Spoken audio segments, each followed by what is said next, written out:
And a very warm welcome to the Corona Cero post show for the last time here for this installment of the Ballito Pro. And what a week it's been. Champions have just been crowned here with some big performances when it mattered most. We're going to shuffle up the ratings on the Challenger Series. We'll update you with all that information. But for the moment, just vibing off the emotion here, guys. And sometimes surf events, they can seem a bit angsty. There's a lot of pressure. We're talking about consequence and rewards that might be available. I just feel like as a takeaway for me from this event, it just feels like it's been really fun. You guys in South Africa, you know how to have fun. It's been like that this week. I agree. It's been great fun. We've seen great surfing, and it's just been one of those events. It's been beach days for families, great fun ways for the surfers, and we've seen a lot of fun surfing. Yeah, Geeks, before we got into this event, we were looking at the forecast. I mean, you guys are rabid checkers of the forecast. We're talking about the sand a little bit as well, maybe saying it's not quite what it is some years. And, you know, you're thinking, okay, maybe this could be a tough one. I feel like the performances from both the women and the men on tour in the Challenger Series, they've made this just electrifying. It's been incredible to watch every day. Yeah, absolutely. A lot of talking points will come out of this week, the third stop on the Challenger Series. You mentioned that forecasting, and Surfline really did nail it pretty much to the hour, Greg. We kind of saw those swells coming up. It's been a consistent run. There was one morning right at the beginning of the window where we just held off. The rest of the time, tours and competition have picked out the best windows and, well, certainly brushed offshores today. Gave surfers opportunities, as it did, Greg, through the whole week as well. I mean, we were getting nines out of single maneuvers here. Peaky beach breaks. We mentioned the sand there, Paul. Look, it wasn't premium Ballito, but still super fun, and no one's going to leave Ballito with a complaint. No, absolutely. Well, certain surfers are going to leave Ballito with plenty more points under them for the Challenger Series. Let's take a look at our bracket for the men and just see how things set up for the final bracket. Obviously, it's all about going as deep as you can into the event, getting yourself in contention to go all the way, and a nice diversity from our surfers. We did shuffle things up significantly on the men's side, with a lot of those top surfers falling out of the draw in this one, and that meant big opportunities for surfers that maybe didn't get the results going in Australia to find something here in South Africa. Absolutely, and I mean, you look at the points on offer, you think about Nolan coming in second. He's going with big points. Gouveia just taking 10,000 and running, and then you look at Edgar Gouveia. He's just been on fire again. Semi-finals, good points, and then Winter Vincent. He was really coming here as experience, and he's walking away as a lot of people's favorite surfers, and he's going away with big points. He might have to restructure his year and think about bigger things. Well, Greg, you mentioned you must get a win on the Challenger Series if you want to finish in that top 10 picture come year end. Having a look at the 2023 rankings, around 18,000 points is where it cuts off. So 10,000 for Gouveia, plus his 2 quarterfinal points hauls pushes him here to the top of the Challenger Series rankings. But as you mentioned, Nolan Rapoza, big jump. Winter Vincent, everybody in that bracket on screen there is taking big jumps forward in 2024 here. Yeah, interesting to see names like Gouveia. We've already seen him on the championship tour, but it's just him from among those 8 quarterfinalists who we have seen at the very highest elite level, and that breakthrough story from Winter Vincent. We saw it last year a little bit with George Pittar, almost a similar kind of story from him, and look where he's gone from there, what he's been able to do on the championship tour as a wild card this year. So a very bright future for the likes of Winter Vincent. The men's final just went down. It was really entertaining one. Sometimes when it comes to final, a bit nervy, a bit edgy. No one wants to lose, but this one was absolute entertaining from the get-go. Oh, what a final it was. I mean, look at it. We had a bit of everything. I loved this wave at the start from Nolan. This turn right here, I've spoken about it. Whips it up there. That board just looks like it flies. He was backing up. He was trying to run away with the lead early on, and not a bad strategy, but just working through these turns, and gets another strong finish there. Put together 2 good waves at the start, and then Gigs, we did see this one. Well, 717, we've seen Gouveia really performing. He's gone into the 8s and 9s, as has Nolan Rapoza as well. We felt this was a very well-balanced final here, guys.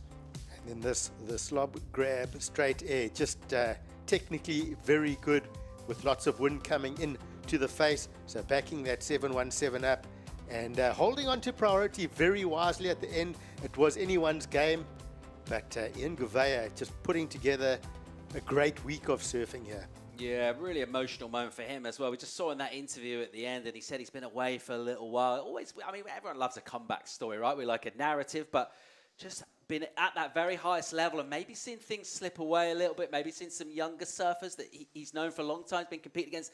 They're in the limelight. They're the ones on tour, and he's watching them from the sidelines a little bit. How good is it to see him getting back and building that momentum for a shot at the CT?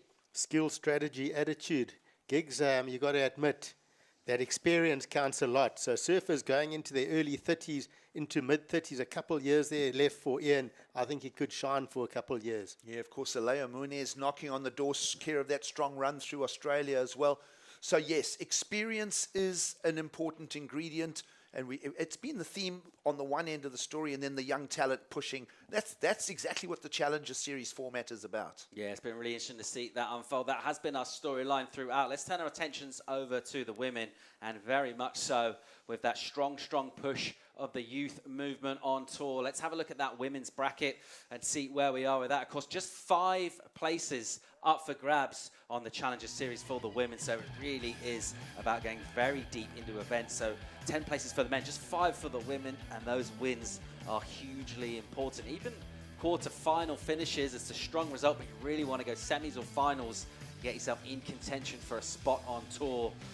And in this event, what we saw is a repeat performance in terms of the final from Vahine Fierro from last year, but we open up a brand new chapter in a career here, Gigs, for Bella Kenworthy with the win at just 17. This is unbelievable. Yeah, absolutely. Career best at this level on the Challenger Series. Kenworthy, make a note of it. We mentioned the strong California push. We saw it 2 seasons back with Caitlin Simmers. And, well, here comes Bella Kenworthy. She just needs to just stay focused now and have another good run in California over at Huntington Beach. And she'll be right up the rankings now. And this just also credit to Vahine Fierro. I mean, what an all-round athlete, Greg. Yeah, Vahine has been top 10 both 22 and 23. So she's building. She knows the game. She's working towards championship tour. She's got Olympics coming up. And of course, we've spoken about that. 2.5 weeks away. She's going to be the surfer to watch. Bella Kenworthy, I think she's had different plans. She wasn't quite expecting this win. And I think she's going to be changing plans very quickly for the rest of the year. And also, just to mention a tip of the hat to Sophia Medina. She did take a bad bump in that semi-final. She spoke of an injured back. But, wow, what a performance from young Medina in 2024. Yeah, that's been really interesting to see her go. Let's take a look at our women's final. Remind ourselves what went down. It was a return showing for Fierro, already with the win on the championship tour this year, taking on the young Bella Kenworthy. And when she opened up, we were like, all right, this is the formula. It's working so far, so good. But Kenworthy had something to say about this. Yeah, Bella, this has been her go-to. Those backhand turns on those lefts have been strong. She got the 2-turn combos. And Vahine really was trying to find those right-handers that were breaking up a little bit and fairly tricky to surf. Well, this is where the wind started affecting it, Greg, and we spoke about it. You and I were on the call for this final. The best score of this ladies' final actually came from a left-hander. So did it in the men's final. And Vahine Fierro, if she had a soft heat, it was this final, because she really was fetching outstanding scores all the way through the draw of the Ballito Pro on her backhand. Yep, and she was sticking to her guns. She was waiting for that right-hander to come, the one that runs down the beach, offers those 3 turns. It's worked for her all contest long. Sadly for her in the final, she didn't find that good lip line with that running right-hander. And second place finish, huge points. But Bella Kenworthy, as you mentioned, getting that good left-hander, 2 strong turns, and taking the win. Yeah, the Star-Spangled Banner flapping in the breeze there for the young American Bella Kenworthy. Interesting to hear Vahine Fierro saying she's going to take a couple of spa days just to recuperate before Tahiti. Commentary team, what, a couple of days in the spa, maybe 3 or 4. Get the toweling robe on, a little glass of Chardonnay. For us? Yeah. Sounds good. Yeah. I'd rather do what Bella and Jason Kenworthy are going to do. They're going to go see some wildlife. They're going to hang out. They're going to go down to J-Bay.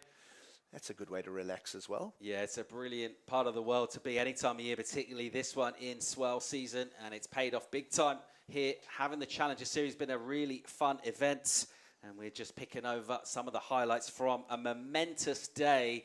Let's have a look at the women's bracket and check out exactly where we are. We've shuffled things up here and mixed it up in terms of the women's ranking. We mentioned just 5 positions available And this is where we're at. So Isabella Nichols, similar stage to last season. She did leave South Africa, ranked #1 in the world. She mentioned she struggled from here on in to get a result. Erin Brooks, she came in here on fire.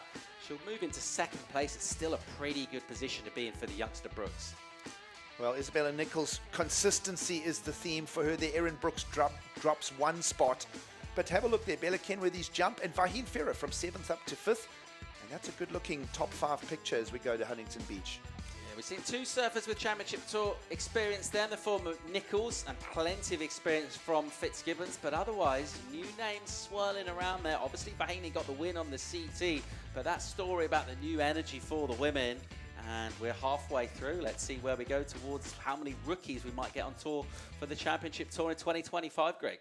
Yeah, it was gnarly. When you look at that top 10, a lot of the women surfers falling out earlier and the younger surfers coming into that top 10 like ants, moving in and taking those slots. And quite good to see the movement. And yeah, halfway through the season, it's going to be an interesting set for the back half of the Challenger Series. Let's have a look at our men's top 10 rankings on the Challenger Series. We've mixed things up considerably here, just by virtue of the fact that a lot of the top surfers fell out. Gouveia with the win, and that's going to feel amazing for him. We mentioned some of the tribulations he's had, been away from tour right now. Midway point, half-time, he's #1 in the world. Well, just another result or two, and Ian Gouveia will be on the 2025 Championship Tour. Sam Pupo drops 1. Aleo Muniz just still in that top picture. George Pittar climbs a little. We spoke of the Australians. Mikey Madonna and Geordie Lawler with their wins in the Aussie league. Still part of the top 10 picture, guys. Solid, solid. Look at all those names. All been talking points. Right down to Ed Grajia. He's been strong. Hiroto Ahara in 9th. Nolan Rapoza in 8th. It's going to be such a battle for that top 10 come the next couple of events. I feel like there's a lot of big names in the Challenger Series level that aren't there in these rankings as well, that would like to produce big performances, get a statement in over the US Open coming up soon, then heading into Portugal, of course, into Brazil. And it does feel that in terms of those 10 places, there's so much depth of talent on that tour. And it's one of the reasons that makes this one so fun to watch, because the competition is so intense. It's like piranhas going at it, but ultimately, we can only take 10 male surfers to the CT. It's radical, and Huntington Beach is next, and it's a tricky wave. It does suit certain surfers. Nolan Rapoza, you would think, in home waters is going to be dangerous there. But again, we're going to see that top 10 shift. It's going to be crazy back end of the year. Well, exactly halfway through the Challenger Series right now, guys. So, yeah, it's going to be an exciting back half of this Challenger Series. Well, it's one order of business, really. We picked over the bones of this. It's been a really enjoyable one. It's time to crown some champions here in front of a passionate crowd at Ballito. Let's go down to Mike Frew for the award ceremony. Thank you, guys. Welcome to the awards presentation for the 2024 Ballito Pro, presented by O'Neill. This is the 3rd stop on the WSL Challenger Series after 2 events in Australia. And what a stop it's been. We've had all sorts of conditions this week, ranging from 2 to 3 foot to 4 to 6 foot. We've had onshore, offshore, low tides and high tides, and challenging conditions for the competitors. And we were blessed with a fantastic last day. Offshore winds and 4-foot surf. Throughout the event, what was a big standout for me was the big aerial maneuvers that we saw, guys really stepping up and taking to the air. And then, of course, in the ladies, we saw a lot of the juniors taking out big names and making their way through to the latter rounds of competition. So a lot of firsts here on the Ballito Pro. It was also the first in terms of both the men's and the ladies, the first time these athletes have won a Challenger Series event. And then it was great to see the entire event play right into the theme of this year, which was Lena Inkundla Yempi, which is Zulu for This is the Battle. And we had an oceanic battle happening on our hands throughout the week here in the Quadakuza municipality. I just want to say a big thank you, first of all, to the Quadakuza municipality. They put a lot of effort into this event and hosting surfing of this nature in the Ballito region. They are the licensee and the title sponsor of the Ballito Pro. I also want to thank O'Neill, our presenting sponsors for this event, as well as WSL Africa. A big thank you to Tasha Mentasi and Lukman Bruce for all the effort that they put in. Woo! Let's give them a big round of applause. I also want to give a big mention to the surfers that have traveled from all around the globe to this event. They put on a real show for us this week. I heard all the oohs and ahs as they were making and not making those big airs in the couple of finals. So let's give a big round of applause for the surfers for entertaining us this week. I just want to acknowledge our other top-tier partners for this event: Corona, SMG, Yamaha, Monster, Coca-Cola, and all the rest of the many, many sponsors that it takes to put events of this nature together.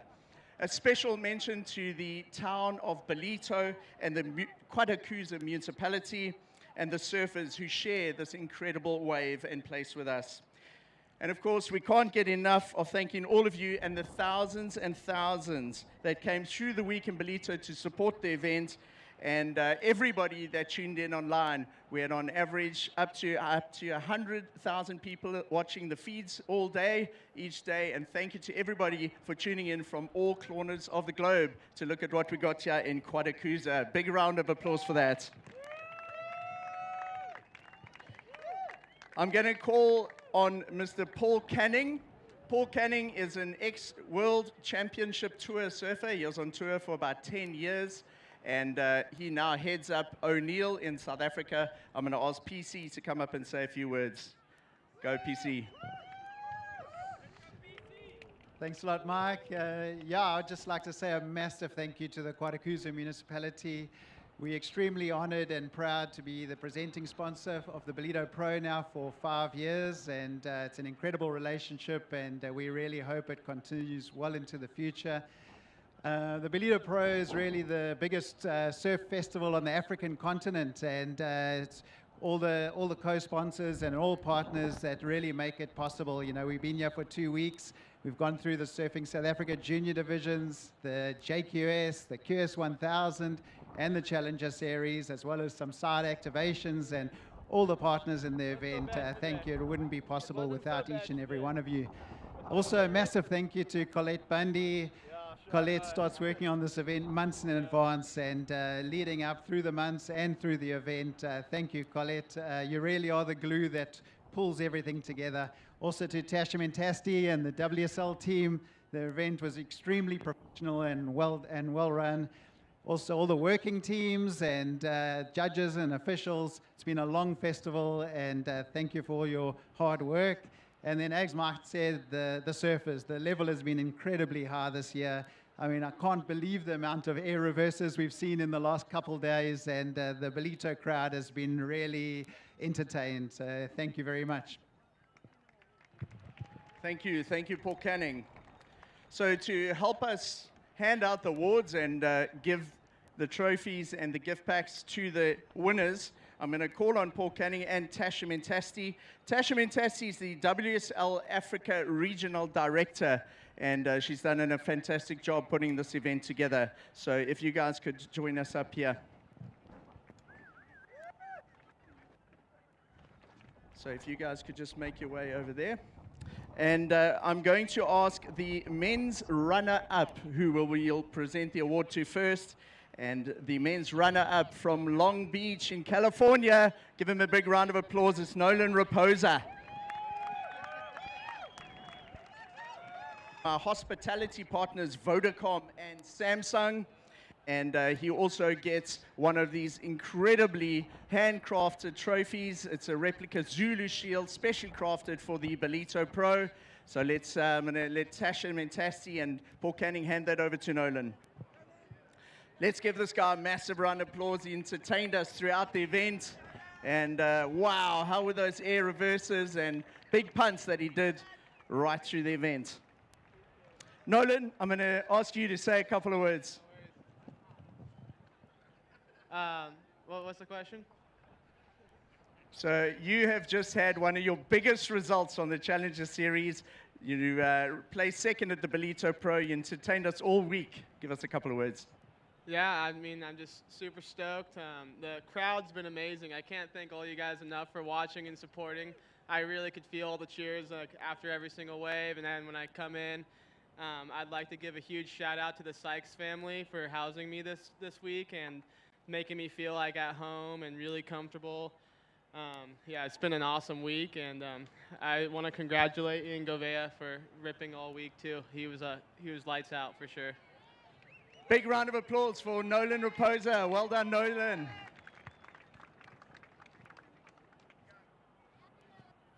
I'm going to call up our second place in the ladies from Tahiti. She recently won the Tahiti Pro. I'm going to call on Vahine Fierro.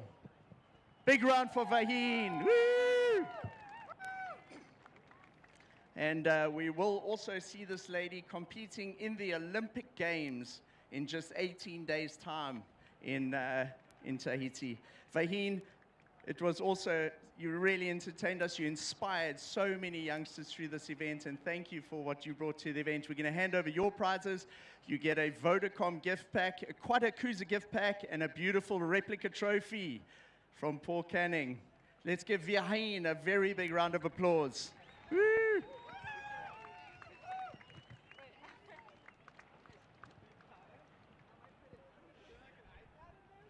Let me, there you go, Paul, thank you. Vahine, give us a couple of words on your thoughts on the event. First of all, I would like to thank the Bell family for making me feel at home. I always feel so good here in the Indian Ocean, and all the fans, it's the best. Like, I just love it here. And yeah, it was a super fun week after winning Tahiti. I really wanted to put my head down and come back to work and in different conditions, and I'm really proud of that. I was able to do it. So, and big congrats to Bella for winning her first Challenger Series. It's super cool. And yeah, I'm excited to go home with a trophy, and it's 58 hours to get back home, so it was worth coming all the way here. Big round of applause for second in the women's. Well done to Vahine Fierro.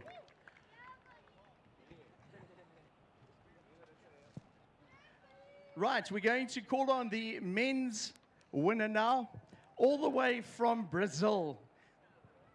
He took to the air and also entertained us.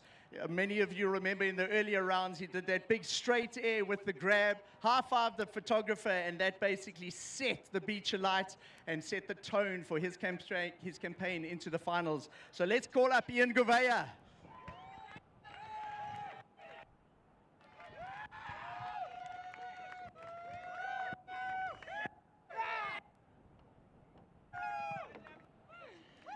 Ian, what an event for you. I know the guys in Brazil are so stoked. We're going to present you with your prizes. We're going to present you with your trophy and then ask for a couple of words. You're going to get a gift pack from Vodacom, from Quadakuza Municipality, and look at the trophy from Mr. Paul Canning. Yee!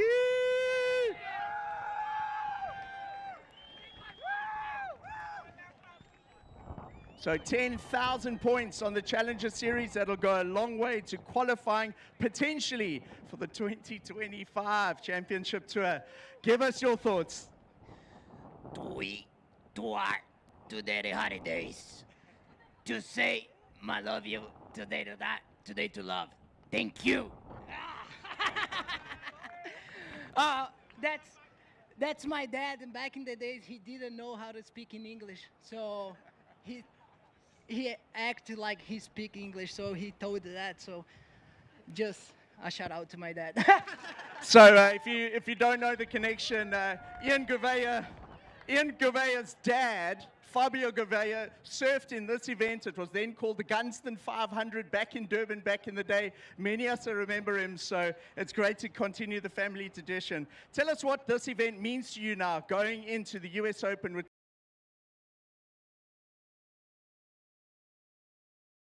In a good position to qualify. I waited a long time for this again and stoked. Just gotta thank everyone here in South Africa. I love this place. It's been a long time coming here, and yeah, thank you everyone. All the week was in the beach doing a lot of noise and and such a good vibe. So thank you, everyone, and congrats to Nola, Vahine, and Bella. They all was surfing really well and did a great job as well. So yes, let's go to US Open. Awesome stuff. Let's give Ian a big round of applause. I'm now going to call our ladies champion, winner of the 2024 Ballito Pro presented by O'Neill, to join us on the stage. Guys, she's only 17 years old. She's one of the top surfers in the world, getting her best results here in Ballito. From California, Bella Kenworthy.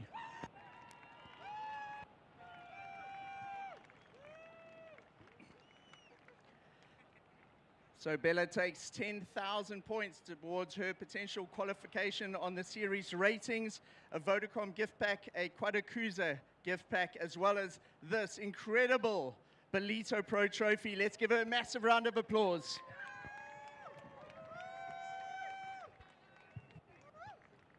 Bella, massive win for you. You started gaining momentum from those early rounds. You got through the heats, and you peaked at just the right time. Tell us about the win there.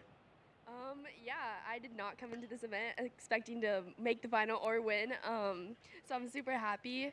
I want to thank everyone that offered me boards when I didn't get my boards, and yeah. So you also can look forward to the US Open with 10,000 points on the board, and you've raised the profile massively of women's junior surfing and shown what juniors can do on a big global stage like this. And let's have another huge round of applause for our women's winner, Bella Kenworthy. So I want to thank everybody for coming out, particularly the surfers. Congratulations to all of our winners. It's been another amazing Ballito Pro presented by O'Neill. We're going to get to the champagne and the celebrations, a couple of photos that need to be taken. But again, I just want to thank every one of you that's come out and supported us. Woo! Back to you guys in the studio, Paul, Giggs, and Emma. Yeah, thanks, Mike. Brilliant scenes there. Love that. I tell you what, Ian Gouveia, how cool was that acceptance speech? An impression of the old man. How good. Absolutely classic. And I know Fabio has been watching online. He's been texting me. He's been so stoked watching Ian's progression through this event and just going to #1 on the Challenger Series. We rating. need characters, don't we, Geeks, right? It's all about performance and getting everything dialed in, but we like people that enjoy their work. That's Ian Gouveia. What a legend. We need colour and humour, and well, we got it then. And a cool surfboard story again on both men's and women's side as well. But I mean, winning on Tatiana Weston Webb's board with the Oki and the Slater signatures, it's just so grom and so good. Yeah, absolutely unbelievable. So really cool board stories for both of our surfers. The performance they're able to unlock gets them massive results on the Challenger Series. Thinking back on finals day and our top moments, we're going to remind ourselves exactly what went down. Top 5 moments from finals day at the Ballito Pro 2024. Let's take a look at them. And the first one, well, it's all about a breakthrough story. And someone on the Challenger Series, he's put his hand up as a name, not just for the future, but for the present. Winter Vincent, expect to see a lot more of this dude. Winter's just so stylish and love watching his surfing and just looks so effortless through those turns. And this wave as well, on the rail. So he's got the air game, he's got the rail game. So well spoken and such a great character, cool kid, and we're going to see so much come from him. Just 18 years of age, out of Sydney beaches and well onto the main stage here, guys. All right, next moment features Vahine Fierro, and we've covered exactly what she's achieved this year on the Championship Tour. Very different skill set here in Ballito, and she's shown her versatility. If you want to get to the top and you want to stay there, Gigs, you're going to need to be versatile. Well, if she had one soft heat, it was the final. No discredit to the winner. But Vahine Fierro's backhand combos, Greg, 8s and 9s out of the draw all the way through. She's been a top performer. And that ability to mix up beach break and huck over the edge at massive chopu, what an athlete. Vahine, yep, a standout, stuck right up at the top of the Challenger Series ranking boards now. How good is that? Solid performance. And here we go, Bella Kenworthy. This was that left-hander that just gave her that beautiful lip line and gets 2 massive turns. and that set her up for the final. And right at the end, she was already in first place, got this backup right-hander with a couple of good clicks off the top. Yep, Bella Kenworthy, also a teenage performance here on the men's side. Winter Vincent as a teenager, and Bella Kenworthy just 17 years of age. Paul, what a story from the Ballito Pro. Unbelievable, and she certainly doesn't seem overawed either, does she, by the occasion? I think she has been groomed and destined for greatness for a long time. She's taken a significant step towards that with a massive win on the Challenger Series as a teenager here in Ballito. A brilliant story for Bella Kenworthy. She's absolutely delighted. Well, boys, what an event it's been. It's been an absolute pleasure to be over here. Every time everyone comes to South Africa, they're kind of gushing about all aspects of it. The surf's a key ingredient, but I feel like there's a lot more to it than that here. It's not just about the quality of the way. It's a really good vibe, we'll use that word, around this event. And it's been absolutely epic. What another great chapter. I think South Africans is about good vibe, hospitality. We welcome the tourists, especially to the Qualification region, and we got the Dolphin Coast. If you want to have a good holiday, this is the place to come, gigs. Yeah, good food, and well, we make good surfboards too. Bella Kenworthy winning on a manufactured board right here in Durban when her equipment didn't arrive. So credit to the South African manufacturers as well. Great story here from Ballito. Stop 3 of 6 on the Challenger Series is all wrapped up. We're going to be heading over to California. It's the Lexus US Open. That's coming up.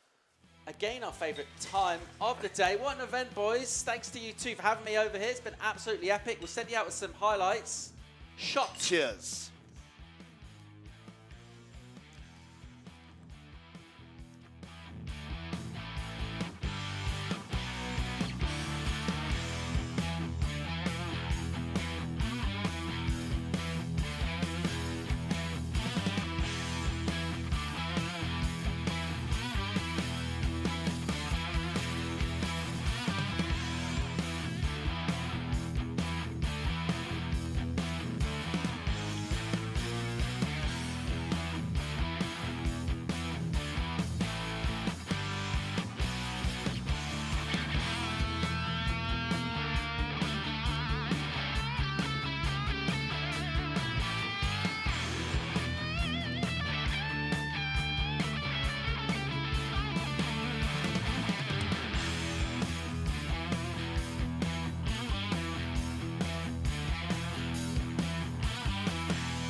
This copyrighted event broadcast is produced by the World Surf League for broadcast around the world and may not be retransmitted, reproduced, rebroadcast, or otherwise distributed or used in any form without the written consent of the World Surf League.